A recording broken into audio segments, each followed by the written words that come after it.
ہم آپ سے گزارش کرتے ہیں کہ اس چینل کو آپ ضرور سبسکرائب کریں اور اپنے فرینڈز کے ساتھ ان ویڈیوز کو ضرور شیئر کریں تاکہ اہل بیت کا پیغام زیادہ سے زیادہ جوانوں تک پہنچے۔ بسم اللہ الرحمن الرحیم۔ الحمد للہ رب العالمین والعاقبۃ للمتقین والجنۃ للمؤمنین والنار للمشرکین والکافرین والملحدین، ثم الصلاۃ والسلام والتحیۃ والاکرام علی اشرف الانبیاء والمرسلین، شفیع المذنبین، حبیب الہ العالمین، خاتم النبیین، ابی القاسم المصطفى محمد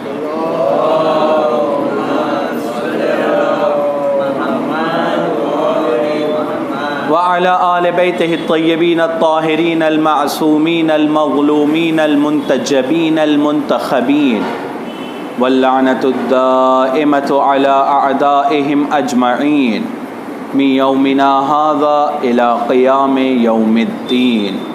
أما بعد، فقد قال الله تبارك وتعالى في كتابه الكريم: أعوذ بالله من الشيطان الرجيم، بسم الله الرحمن الرحيم، ولا تهنوا في ابتغاء القوم إن تكونوا تعلمون فإنهم يعلمون كما تعلمون وكان الله وترجون من الله ما لا يرجون وكان الله عليما حكيما. صدق الله العلي العظيم. ایک صلوات پڑھیں بر محمد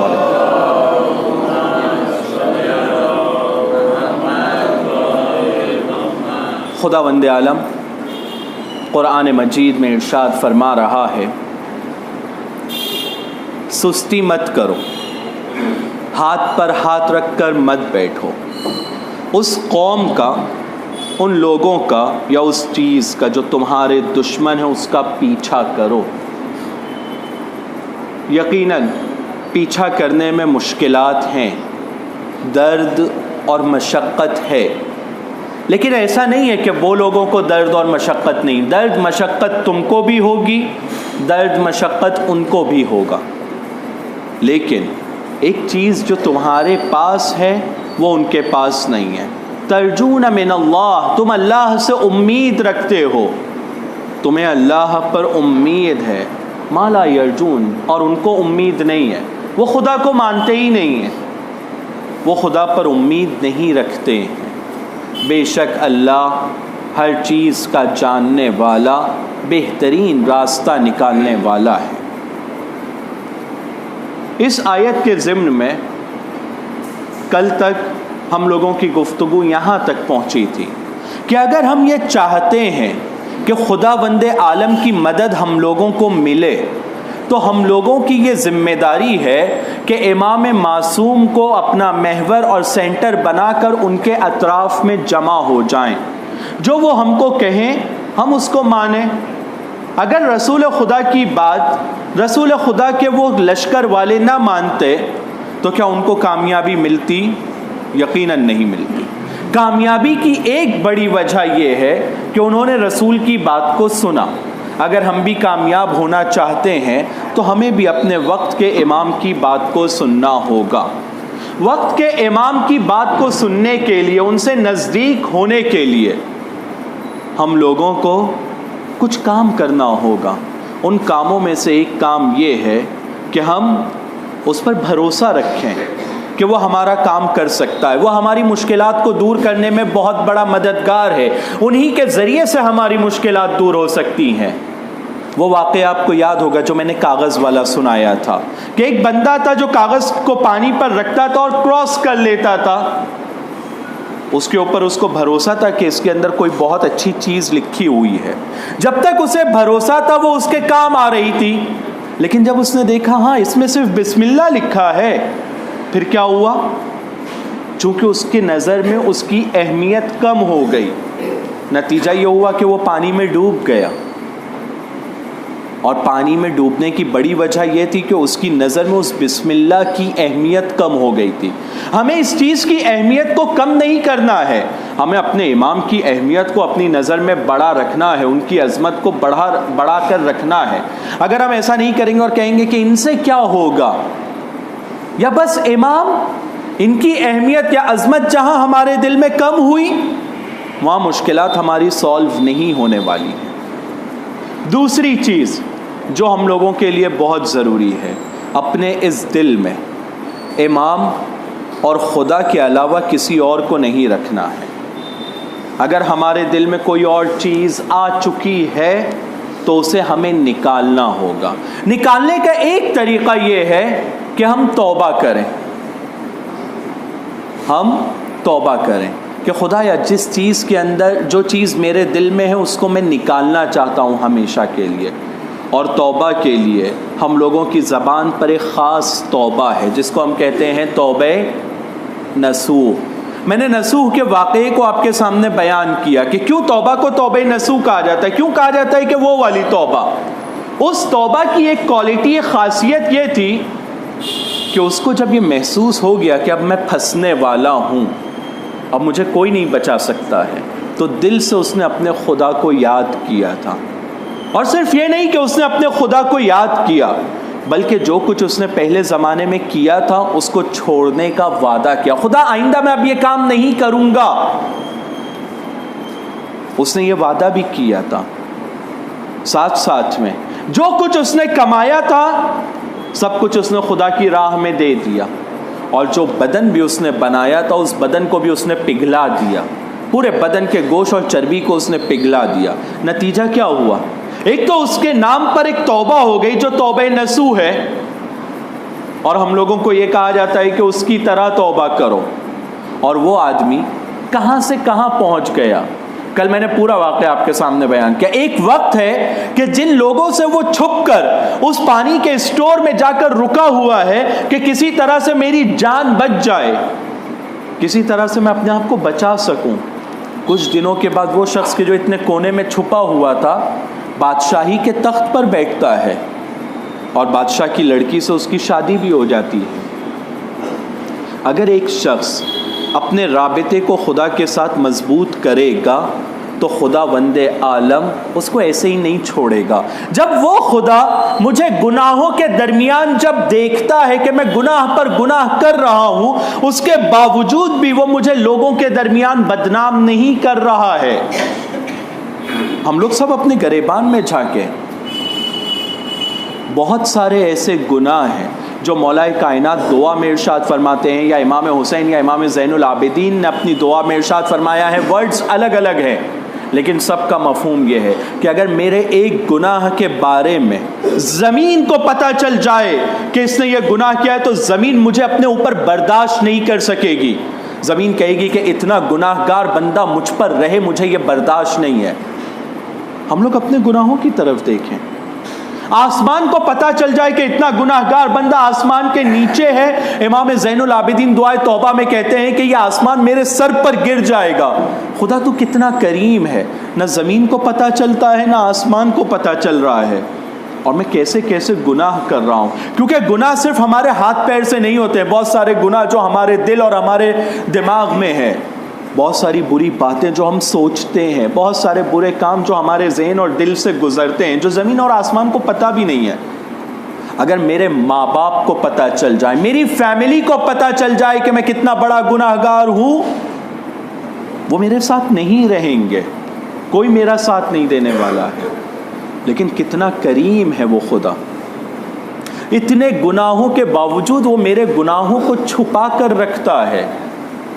کم من قبیح سترتا، کتنے میرے برے کام ہیں جس کو تو نے چھپا کر رکھا ہے۔ کم من ثناء جمیل لست اہلا لہ نشرتا، اور کتنی ایسی نیکیاں ہیں، کتنی ایسی اچھی باتیں ہیں۔ ہم لوگ سب، مولا علی کا یہ جملہ ہے، دعائے کمیل کا جملہ ہے، ہم لوگوں کو پڑھنے کی تاکید ہے، اور شاید اسی وجہ سے کہ یہ سب ہم لوگوں کے اوپر یہ جملے آ کر ایک دم فٹ ہوتے ہیں۔ کہتے ہیں کہ کتنی ایسی نیکیاں جو میرے اندر نہیں پائی جاتی ہیں، جو میرے اندر نیکیاں نہیں ہیں، لوگ یہ سمجھتے ہیں کہ میرے اندر یہ نیکی پائی جاتی ہے، اور تو نے اس کو مشہور کر کے رکھا ہے۔ جو برائی پائی جاتی ہے اس کو چھپایا ہے، اور جو نیکی میرے اندر نہیں ہے اس کو تو نے مشہور کیا ہے۔ جب خدا میرے گناہوں کے درمیان ڈوبے ہونے کے بعد میں اتنا میرے ساتھ نیکی کر سکتا ہے، تو اس وقت کہ جب میں گناہوں سے دوری کروں تو وہ نیکی کیوں نہیں کرے گا؟ جب گناہوں کے درمیان نیکی، گناہوں کو ایک کے بعد ایک میں انجام دے رہا ہوں، اس کے باوجود وہ چھپاتا ہے، تو جب میں گناہ چھوڑ دوں گا تو کیوں مدد نہیں کرے گا؟ رسول خدا صلی اللہ علیہ وآلہ وسلم کے زمانے میں، ایک صلوات پڑھیں بر محمد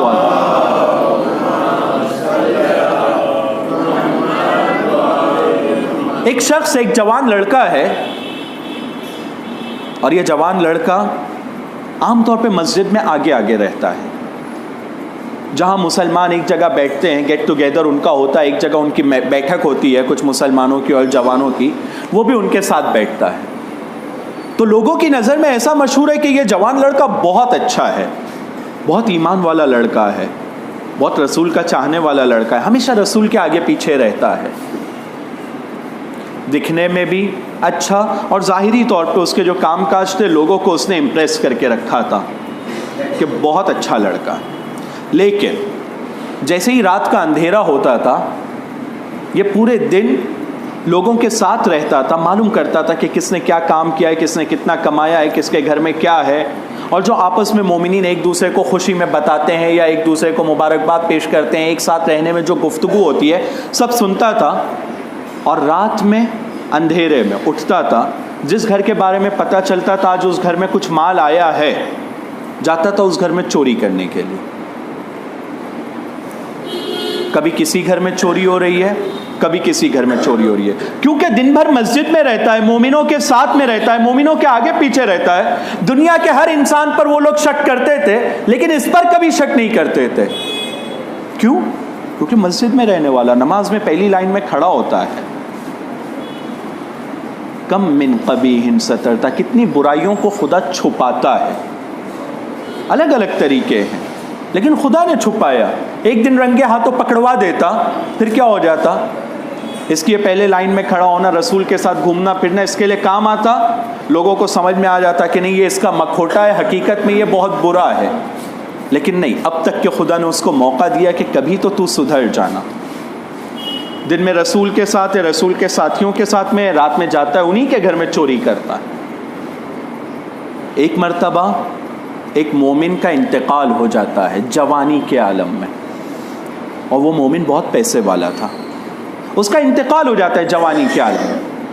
اب اسے پتہ چلتا ہے کچھ دن کے بعد کہ اب اس کے گھر میں صرف اس کی بیوی رہتی تھی اور کوئی نہیں رہتا ہے، اور اچھا خاصا مال اس کے گھر میں پڑا ہے، کیونکہ ابھی کچھ ٹائم پہلے ہی بزنس کر کے واپس آیا ہے تجارت سے، مال وال اس کے گھر میں اچھا پڑا ہے۔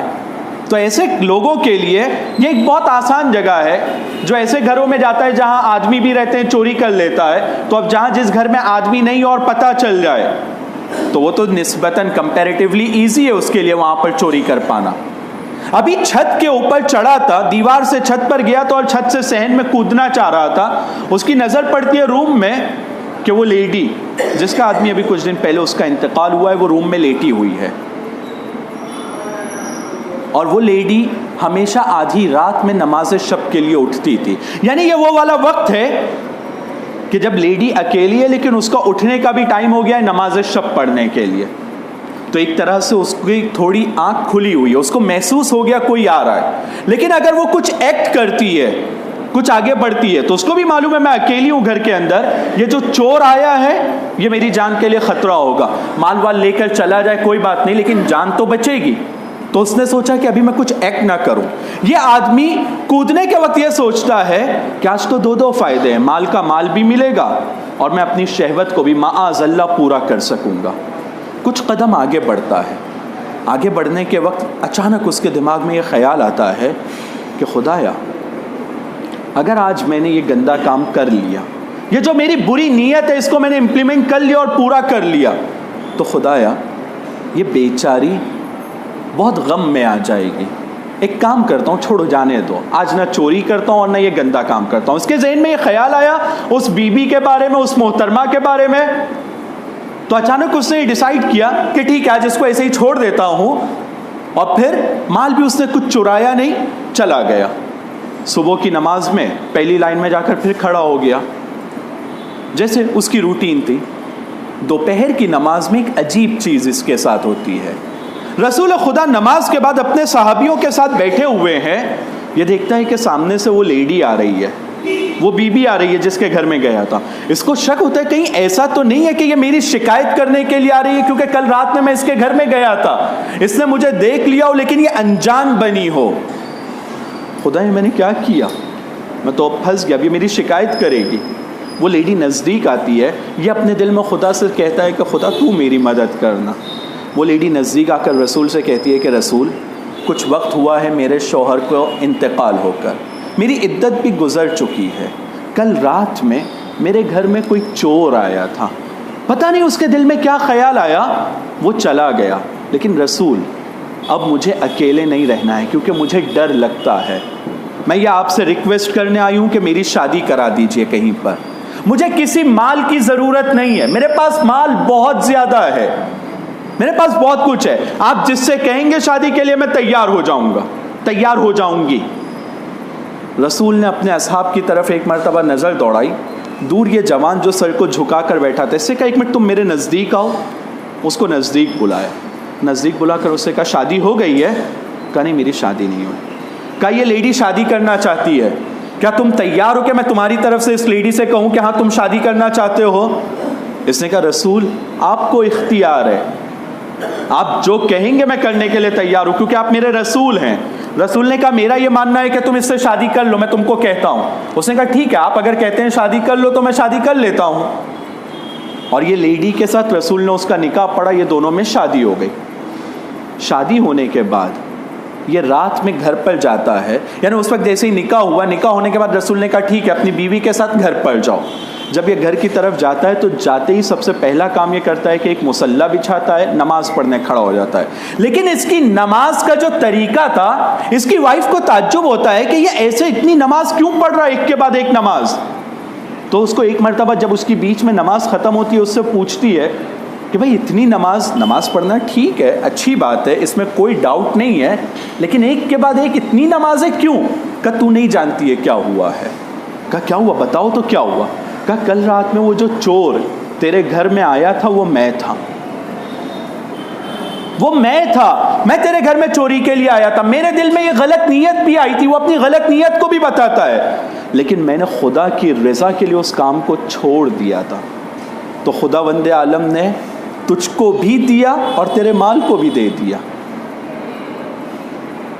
یعنی خداوند عالم ہم جس چیز کو چھوڑیں گے اس کی رضا کے لیے, ایسا نہیں ہے کہ خداوند عالم ہم کو پھر چھوڑ دے گا, بلکہ خدا ہم کو اس سے بہتر اور اچھے طریقے سے دے گا. لیکن ہم لوگوں کو خدا کے لیے چھوڑنا ہے. جسٹ اس کے اپوزٹ, اگر میں اپنی نیت کے لیے, اپنی خواہش کو پورا کرنے کے لیے اگر ایک گناہ کو نہیں چھوڑوں گا تو ایسا نہیں ہے کہ خداوند عالم اس کی سزا مجھ کو نہیں دے گا. اس کی سزا اس دنیا میں بھی ہم کو ملے گی اور آخرت میں بھی ملے گی. یہ الگ بات ہے کہ بہت سارے وقت جب ہم کو اس دنیا میں کوئی سزا ملتی ہے تو ہم کو یہ محسوس نہیں ہوتا ہے کہ یہ دنیا میں سزا مل رہی ہے مجھے اس کام کی جو میں انجام دے رہا ہوں. سیم اسی طرح کا ایک واقعہ, لیکن جسٹ اس کے اپوزٹ. ایک لیڈی ہے جو بہت مومنہ ہے, بہت پرہیزگار ہے, کوفہ کی رہنے والی ہے. امام علی کا زمانہ ہے, امام علی کے زمانے کا واقعہ ہی ہے. اس زمانے میں تجارت کرنے کے لیے, بزنس کرنے کے لیے لوگ ایک شہر سے ایک مال کو خریدتے تھے, دوسرے شہر میں جا کر مال بیچتے تھے, اور اس کے اندر ایک ٹائم لگتا تھا. آج کی طرح ٹرین, بس یا فلائٹس تو تھی نہیں. گھوڑے کے اوپر, اونٹ کے اوپر مال کو رکھنا ہے اور جانا ہے, کئی مہینوں کا سفر ہوا کرتا تھا. یہ مومنہ جو علی علیہ السلام کی بہت چاہنے والی ہے, اس کا شوہر یہ ڈیسائیڈ کرتا ہے کہ ایک مرتبہ اب مجھے سفر پر جانا ہے بزنس کرنے کے لیے. اور چونکہ اس زمانے میں سفر کچھ دنوں کا نہیں ہوتا تھا, بلکہ کچھ مہینوں کا ہوا کرتا تھا، تو گھر میں اسٹاک بھی رکھ کے جانا ہے، اناج کا، گھر میں جو ضرورت کی چیزیں ہیں اس کو رکھ کر جانا ہے۔ پہلے زمانے میں آج کی طرح یہ پانی کی پائپ لائنز بھی نہیں تھی۔ کسی گھر میں کنواں ہوتا تھا تو وہ اپنے گھر میں کنویں کے ذریعے سے کام کرتے تھے، یا عام طور پہ باہر کوئی کنواں ہوتا تھا، کیونکہ عرب میں اس زمین میں اس علاقے میں پانی بہت زیادہ بھی نہیں تھا، تو ایک کنواں ہوتا تھا، لوگ وہاں سے پانی جمع کر کے اپنے اپنے گھروں میں لے کر جاتے تھے۔ تو اس زمانے میں ایک بندہ ہوا کرتا تھا جس کا نام ہوتا تھا سقا۔ سقا کا کام یہ ہوتا تھا کہ کچھ گھروں میں اس کو پانی پہنچانا، ایک بندہ جائے گا، پانی نکالے گا، پانی نکال کے الگ الگ گھر میں پانی کو سپلائی کرے گا۔ تو یہ جو نیک بندہ تھا، مومن بندہ تھا، اس مومن بندے نے اپنی بیوی کے لیے اسٹاک میں، اپنے گھر میں اسٹور میں جتنا سامان رکھ سکتا تھا رکھتا ہے، اور رکھنے کے بعد ایک سقا کا بھی انتظام کرتا ہے کہ یہ سقا روز میرے گھر میں پانی لے کر آئے گا اور پانی کی سپلائی اس کے ذریعے سے ہوتی رہے گی۔ توجہ کیجیے گا، خاص طور پہ اپنے جوان بھائیوں سے کہوں گا، یہ بی بی، یہ مومنہ اپنے روم میں عبادت ہمیشہ کیا کرتی تھی، صبح و شام عبادت میں لگی، اس کو اور کوئی کام نہیں تھا، عبادت ایک کے بعد ایک، نماز ہے، دعائیں، اپنے کاموں میں لگی۔ سقا آتا تھا، پانی بھرتا تھا گھر میں، جہاں پانی رکھنا ہے پانی ڈالتا تھا اور چلا جاتا تھا۔ ایک مرتبہ سقا، اس نے پانی بھرا، پانی جہاں ڈالنا تھا ڈالا، ڈالنے کے بعد یہ جو بیوی جہاں پر نماز پڑھ رہی تھی اس روم کی طرف آتا ہے اور غلط نیت سے بیوی کے اوپر حملہ کرتا ہے، کیونکہ دیکھا اکیلی ہے، غلط نیت سے اس کے اوپر حملہ کرتا ہے۔ یہ بی بی کیونکہ مومنہ تھی، اس نے اپنا بیج بچاؤ کیا، اور کوئی بھی لیڈی اپنا بیج بچاؤ کرتی ہے، دور کرتی ہے، اس نے اپنے آپ سے اس کو دور کیا، دور کرنے کے بعد کسی طرح سے اس کو بھگا دیا۔ لیکن جب وہ بھاگا، وہ گیا، تو یہ بی بی مصلی کے اوپر یہ سوچ رہی ہے، خدا مجھ سے کیا غلطی ہوئی، میں تیری عبادت کر رہی ہوں، میں نماز میں لگی ہوں، میں دعا پڑھ رہی ہوں، کیا غلطی ہو گئی مجھ سے کہ آج یہ سقا نے اس طرح سے میرے اوپر حملہ کیا ہے؟ یقیناً مجھ سے کوئی غلطی ہوئی ہے۔ بہت سوچتی ہے اپنی غلطی کے بارے میں کہ مجھ سے کیا غلطی ہوئی ہے، لیکن اس کو دھیان میں نہیں آ رہا، اس کو یاد نہیں آ رہا ہے میں نے کیا غلطی کیا، میں اپنے گھر میں اپنی عبادت میں لگی ہوں، کوئی غلطی مجھ سے نہیں ہوئی ہے۔ کچھ دن کے بعد اس کا شوہر تجارت سے واپس آتا ہے، اس سفر سے جس پر گیا تھا اس سفر سے واپس آتا ہے، کیونکہ ایک بہت مومنہ لیڈی تھی، اور عام طور پہ عورتوں کے ساتھ اگر اس طرح کا کوئی حادثہ ہوتا ہے تو وہ دل پہ لیتے ہیں، ان کو دل پر لگتا ہے اور ڈسٹرب ہوتی ہے ان کی زندگی۔ سخت ہے، یہ آسان بات نہیں ہے کہ کوئی ایک نامحرم کسی کے اوپر حملہ کرے، ایک اٹیمپٹ کرے، اور اٹیمپٹ میں وہ کسی طرح سے اپنے آپ کو بچا لے، لیکن مانسک طور پہ، ذہنی طور پہ اس کے اوپر بہت زیادہ اس کا اثر ہو جاتا ہے۔ شوہر آیا، اس نے کوشش کیا کہ شوہر کا جیسے ہمیشہ وارم ویلکم کرتی ہے، گرم جوشی سے استقبال کرتی ہے، ویسے ہی استقبال کرے، لیکن شوہر ہے۔ اپنی بیوی کی ادا کو دیکھ کر اس کو لگا کہ نہیں، ہمیشہ کی طرح تو نے اس بار میرا ویلکم نہیں کیا، کچھ ٹینشن ہے، تیرے دماغ میں کچھ چل رہا ہے جو تم مجھ سے چھپا رہی ہے۔ کہا نہیں، کچھ بھی نہیں ہے، سب کچھ ٹھیک ہے، حالات ایک دم ٹھیک ہے، کچھ نہیں، تمہیں ایسے ہی لگ رہا ہے، بہت دن کے بعد آئے ہو تو تم کو ایسا لگ رہا ہے، لیکن ایسا کچھ ہے نہیں۔ لیکن شوہر اصرار پر اصرار کر رہا ہے، فورس کر رہا ہے، نہیں کچھ تو ہے، تجھے بتانا ہوگا۔ جب بہت اصرار کیا، بار بار پوچھا، تو ایک مرتبہ اس کی وائف اس کو پلٹ کر کہتی ہے کہ ایک شرط پر بتاؤں گی۔ کہا ہاں، جو بھی شرط ہے تم وہ شرط مجھے بتاؤ، میں ماننے کے لیے تیار ہوں، لیکن بتاؤ کیا ہوا، کیا ہے تمہارے دماغ میں، کیا چل رہا ہے؟ وہ کہتی ہے شرط میری یہ ہے کہ اگر میں بتاؤں گی تو غصہ مت کرنا، مجھے قصوروار مت سمجھنا، میرا اس میں کوئی قصور نہیں ہے، میری کوئی نیت نہیں تھی، میں کوئی غلط لیڈی نہیں ہوں، میں نے خدا کے راستے کو اور مولا علی کی تعلیم کو نہیں چھوڑا ہے، تم مجھ کو قصوروار مت سمجھنا۔ کہا ہاں، میں جانتا ہوں تم بہت مومنہ ہو، میں جانتا ہوں کہ تم بہت اچھی ہو۔ تھوڑا اس نے اس کے بارے میں جو حقیقت اور تعریف تھی وہ اس کے سامنے کیا، اور کرنے کے بعد کہا اچھا ٹھیک ہے، اب بتاؤ کیا ہوا۔ کہتی ہے کہ ایک مرتبہ ایک دن میں عبادت کر رہی تھی، یہ سقا نے میرے اوپر غلط نیت سے اٹیمپٹ کیا ہے، اور یہ بتا کر رونے لگی۔ جیسے ہی رونے لگی تو یہ آدمی جہاں پر بیٹھا ہوا تھا وہاں ایک دیوار نزدیک میں تھی، ٹیک لگا کر دیوار سے تھوڑی دیر بیٹھتا ہے، بیٹھنے کے بعد کہتا ہے کیا بتا سکتی ہو کہ کون سے دن حملہ کیا تھا اس نے؟ کہا مثال کے طور پہ وینسڈے کو. ایسے ہی اس نے دن مثلا وینسڈے کو. کہا کون سی تاریخ تھی؟ کہا 5 تاریخ. کتنے بجے؟ کہا مثلا صبح 10 بجے. کہا اچھا 5 تاریخ کو وینسڈے کے دن صبح 10 بجے تم پر یہ اٹیمپٹ ہوا ہے؟ کہاں یہ اٹیمپٹ مجھ پر اس دن اس تاریخ میں اتنے بجے ہوا ہے. زور زور سے اپنے سر کو دیوار پر مارنے لگا. کہا دیکھا میں نے تم کو کہا تھا کہ تم ناراض ہو جاؤ گے, میں نے تم کو کہا تھا تم کو برا لگے گا, اس لیے میں نہیں بتا رہی تھی. یہ کیا کر رہے ہو تم؟ کیوں ایسا کر رہے ہو؟ میری کوئی غلطی نہیں ہے, میں کوئی قصوروار نہیں ہوں.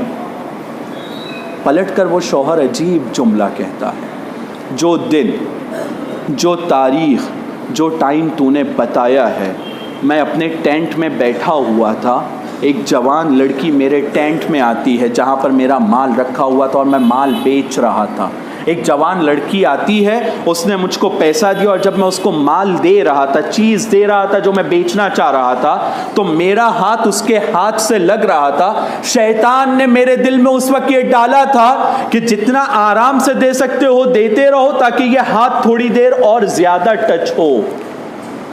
میں نامحرم سے اس وقت لذت حاصل کر رہا تھا اور خداوند عالم مجھ کو یہاں پر سبق سکھا رہا تھا. یعنی اگر ہم کوئی گناہ کرتے ہیں, خاص طور پہ یہ نامحرم والا گناہ, اگر ہم کسی کو دیکھتے ہیں تو اس بات کے لیے مطمئن رہیں کہ میری وجہ سے اب میرے گھر کی بیٹی, میرے گھر میں میری بہن سیف نہیں ہے.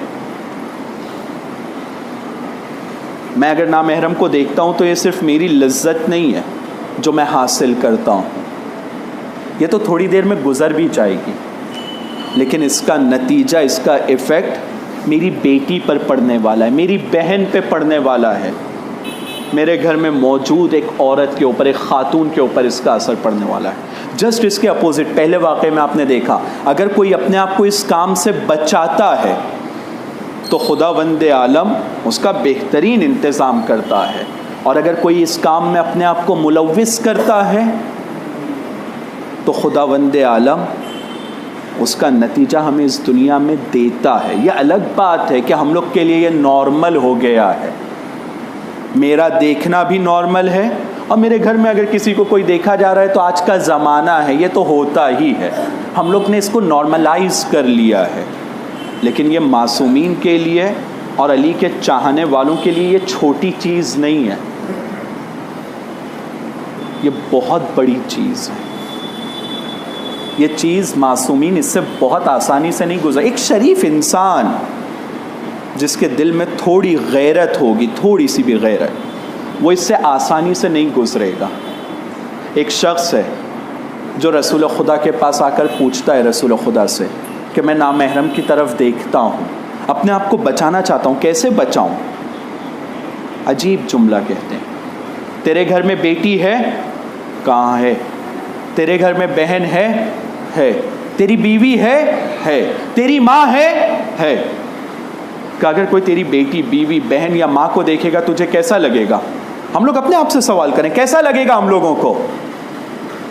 اگر ہم لوگ کا بس چلے تو اس کی آنکھوں میں انگلیاں ڈال کے پھوڑنے کا دل کرتا ہے. یہ کیا کر رہا ہے تو میری بیٹی کے ساتھ؟ یہ کیا کر رہا ہے تو میری بہن کے ساتھ؟ تو رسول کو وہ یہی جواب دیتا ہے کہ ذرا بھی برداشت نہیں کروں گا اس کو میں. کہ کبھی تو نے سوچا ہے جس کی طرف تو دیکھتا ہے وہ کسی کی بیٹی ہے, کسی کی بہن ہے, کسی کی ماں یا کسی کی بیوی ہے, جو تو اپنے لیے پسند نہیں کرتا دوسروں کے لیے کیوں کر رہا ہے یہ کام کو؟ ہم لوگوں کو ہر گناہ, یہ بات سے بات نکلی اور یہ واقعہ ذہن میں آ گیا تو میں نے یہ سنایا, ہر گناہ جو ہم اس دنیا میں کرتے ہیں, ایسا نہیں ہے کہ یہ گناہ کا عذاب ہمیں اس دنیا میں نہیں ملتا ہے.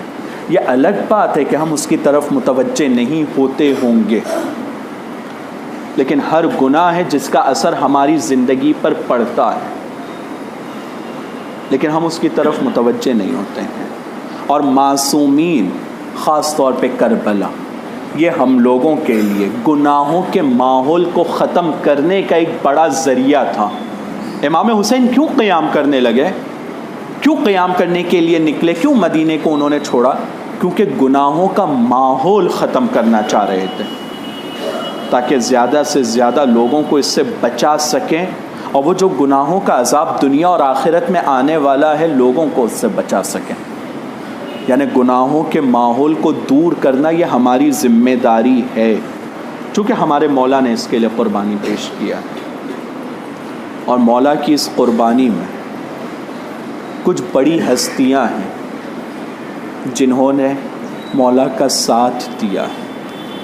کچھ شہداء کربلا میں ایسے ہیں جو اپنی فیملی کے ساتھ آئے ہیں، اور انہوں نے اپنی فیملی یا اپنے بیٹے کو اپنے ساتھ میں مولا پر قربان کیا ہے۔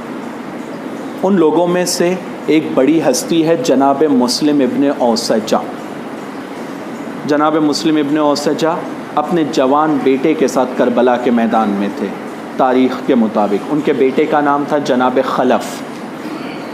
جناب خلف، ان کی شہادت جناب مسلم سے پہلے ہوئی ہے، مسلم ابن اوسجہ سے پہلے ہوئی ہے، اور یہ نیچرل لگتا بھی ہے، لاجیکل بھی لگتا ہے کہ بوڑھا باپ اگر ہے تو جوان بیٹا باپ کو پہلے مقتل میں جانے نہیں دے گا۔ جناب حر کے واقعے میں ہم لوگوں نے اس بات کو سنا ہے کہ جناب حر جس وقت مولا سے اجازت مانگ رہے تھے تو جوان بیٹا آگے آ کر کہتا ہے کہ جوان بیٹے کی موجودگی میں بوڑھا باپ مقتل میں جائے، یہ نہیں ہو سکتا۔ لیکن جناب مسلم ابن اوسجہ بھی خوش قسمت تھے، جناب حر ابن یزید ریاحی بھی خوش قسمت تھے۔ ان کی خوش قسمتی اس میں تھی کہ جب بوڑھے باپ کے سامنے جوان بیٹا شہید ہوا ہے تو ان دو بوڑھے باپ کو اپنے جوان بیٹے کا لاشا اٹھانا نہیں پڑا ہے۔ امام حسین نے جناب حر کے ٹائم یہ کہا تھا کہ عباس، یہ کیا غضب ہو رہا ہے کہ حر اپنے جوان بیٹے کے لاشے پر ہے؟ عباس، حر کو خیمے کی طرف لے جاؤ۔ جناب مسلم ابن اوسجہ کے وقت ملتا ہے کہ جس وقت جوان بیٹا مقتل میں گیا تھا تو جناب حبیب ابن مظاہر جناب مسلم ابن اوسجہ کے ساتھ بیٹھے ہوئے دلاسا دے رہے تھے۔ جواب میں جناب مسلم ابن اوسجہ کہتے ہیں کہ مجھے تسلی کی ضرورت نہیں ہے، میں نے اپنے بیٹے کو حسین پر قربان ہونے کے لیے بھیجا ہے، مجھے تسلی کی ضرورت نہیں ہے، میں خوش ہوں، مجھے کوئی غم نہیں ہے، میں نے حسین پر اپنے بیٹے کو قربان ہونے کے لیے بھیجا ہے۔ ہاں عزادارو، جناب مسلم ابن اوسجہ وہ ہستی ہیں کہ شب عاشور ان کا مشہور جملہ ملتا ہے کہ مولا اگر مجھے 70 دفعہ مارا جائے، ہر مرتبہ مارنے کے بعد میرے جنازے کو جلایا جائے اور جلا کر میرے جنازے کو اس میں پھر روح کو پھونکی جائے اور اس کے بعد کہا جائے مولا پر جان کو قربان کرنا ہے تو مولا ہم آپ کو نہیں چھوڑیں گے۔